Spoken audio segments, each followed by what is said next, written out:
Bilo je teško onih godina kada je lepota iščezla, studen, vihori, dani od izmaglice.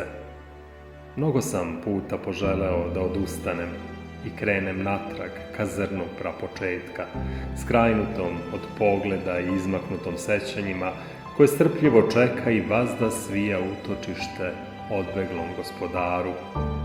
Ali tih mi je godina katkad na dlan sletao uvek isti svitac. Pevušio je pesmu satkanu od mojih ponora i visina, od mnoštva prigušenih uzdaha i retkih osmeha.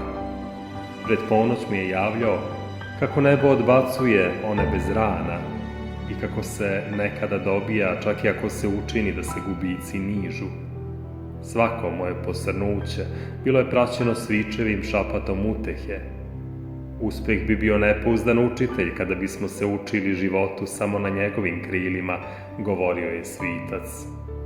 Znam, teško je, ali ne zaboravi da su svaki tvoj bolni pad, svako teturanje, ustajanje i novi počeci imali opravdanje u nečemu važnom.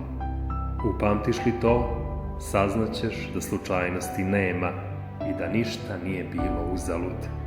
Dorašćeš svojoj svetlosti, rekao mi je jednom na kraju svoje pesme i prošaptao kako misli da je vreme da ode.